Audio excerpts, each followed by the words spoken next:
Morning! Summer is here and the days are getting longer. Getting some long, nice, sunny days here where I live. But unfortunately, that means that photography is just not going to be that great. And you see already now, it's like, what, 10, 11 o'clock in the morning.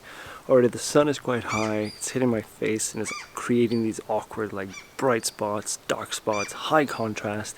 And it's really no good for wildlife photography. If you're like me and on these long summer days you still want to be out there photographing, then the number one tip you can do then is find some shade. So today I figured I'll take you guys with me up to a local woodland and we're going to photograph birds under the canopy. So we'll get a mixture of light there. It'll be shaded because most of the leaves are out now, so most of the areas will be shaded, and that means that we'll have nice even light. So much better than this kind of harshness that you see on my face right now. But we might also get a little bit of light filtering through the leaves, which is we call dappled light, and that can work really well as well, and you can get experimental with that. So let's just head up to the woodland and we should be able to photograph a lot of birds there. Most of the woodland birds are nesting now and a lot of the adults will be flying back and forth to the nest, feeding their young. So let's head up to the woodland and see if we can find some birds to photograph.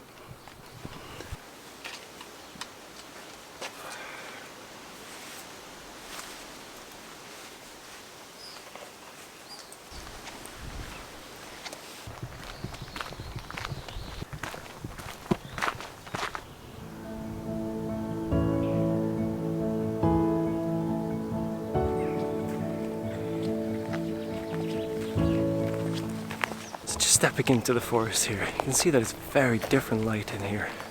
You can see this kind of dapple light falling in my face every now and then. Just sunshine coming through in between the trees and just kind of filtering amongst the leaves. And there's also many places just completely shaded, which is going to be easiest to work with. The dapple light is very random and it can work, you just have to experiment a bit with it.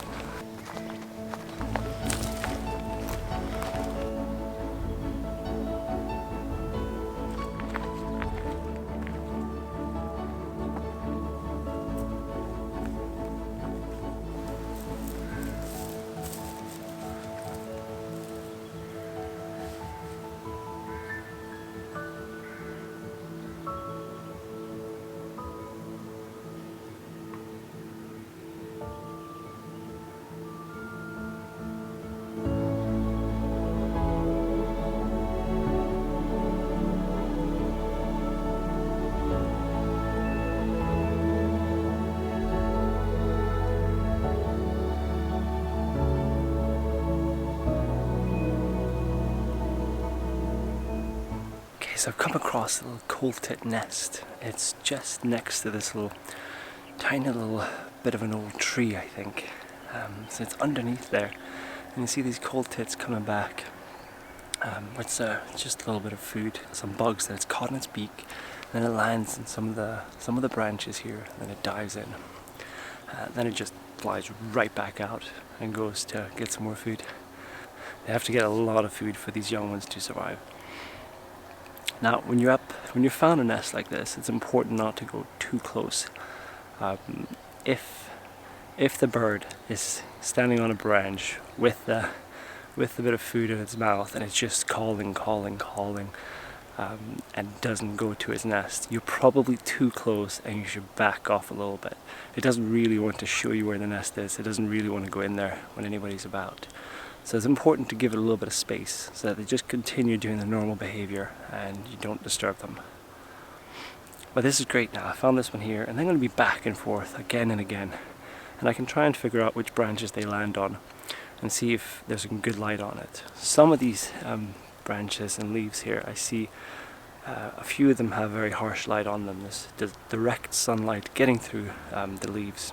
But then every other one has completely shade, and then some has just faint light on it, a bit of that dappled light that I'm talking about. So hopefully they'll land on some of the ones that has good light, and we can get some photos of them then. It's very cool to just sit here and watch their behavior, see how often they go back and forth.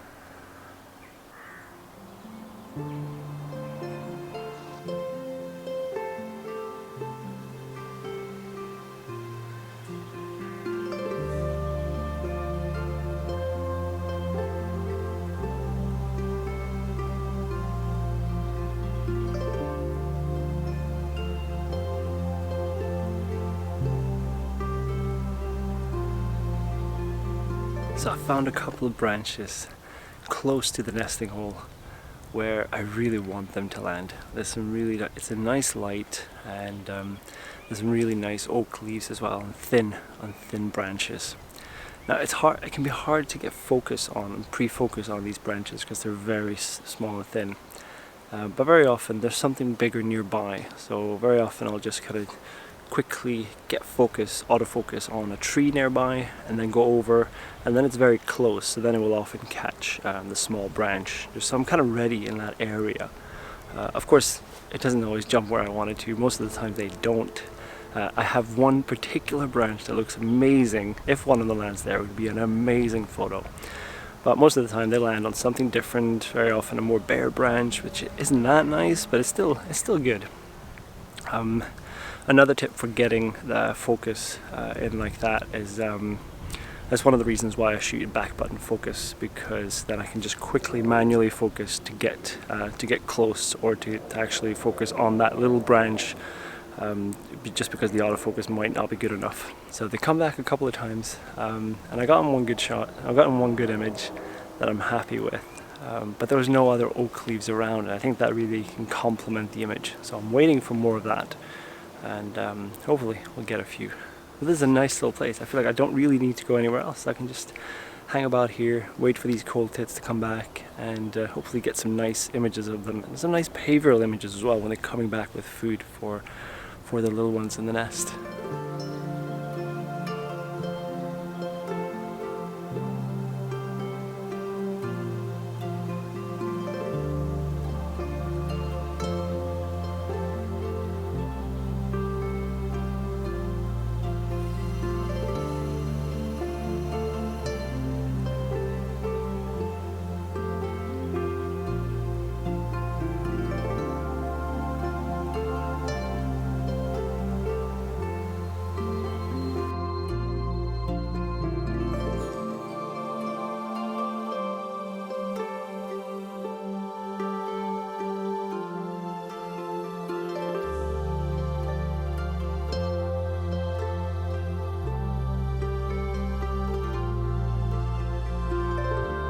So I'm trying for loads of different angles and approaches.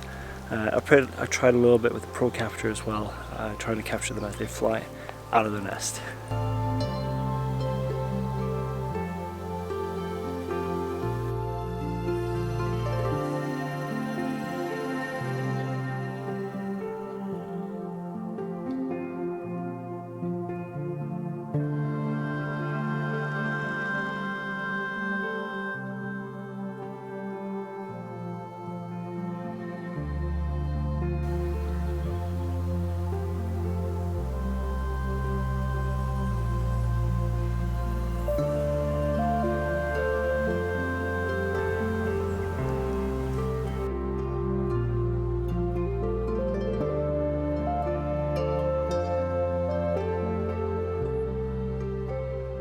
This is really interesting actually, just standing here, just waiting around their nest and just seeing how they behave, how often they come back, where they land. You can kind of predict roughly where they're going to land.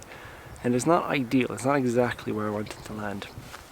And some of my photos have got some harsh sunlight hitting them through the trees, but I think it kind of works. Sometimes it comes just as a little rim light effect. Sometimes it's a bit more dappled and not so harsh, not that direct sunlight. But it's really cool to see their behavior and see them kind of flying directly out of the nesting hole and straight up to the canopy further down to feed on insects. And then they just kind of come down, jump to a couple of different branches, and just kind of check that it's safe, and then they go straight into the nest and feed the young.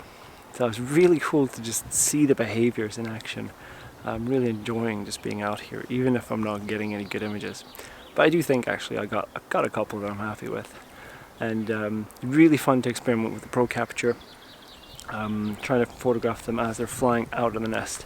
Obviously with this dapple light, with this kind of shady light, with the shade light that's in here now, I do have to use quite a high ISO for that, so might be a bit grainy. So that is one of the limitations of the Micro Four Thirds camera, is it's not amazing at high ISO, but the easiness of just carrying this with me, I take it with me everywhere, and just how quick the focus it is, and how good it performs, and how sharp the images are. I'm really loving this setup. It's just a drawback that you kind of have to get used to. But I also think that it's kind of good with a few limitations, because limitations actually can be good for creativity. So I really don't mind having to limit myself with certain things. I also like to experiment with slower shutter speeds to get that emotion in my images. I hope this has been good as a beginner tip for how to just keep shooting during these long sunny summer days. So don't forget, I also have a Patreon site where I share more content, where I dive more into the technical aspects of the camera, everything to do with composition, everything we put into the frame, and more on the field skills like scouting, research, finding wildlife, and going out to photograph it. When you sign up, you also get a kind of private video review where I go over some of your images and give you some feedback and some tips on what to work on next to improve your wildlife photography. So if you're interested in that, please head on over, check it out. If you do sign up, then know that you can cancel at any time. So anyways, I hope you enjoyed this video and you took something from it. Living in Scotland, I can't really complain when I get these warm, sunny days. So just gotta make the best of it. Find a forest, find some shade, use the dappled light, experiment with the dappled light. You can create some cool images and some really nice effects. So get out there and shoot, and I'll see you in the next video.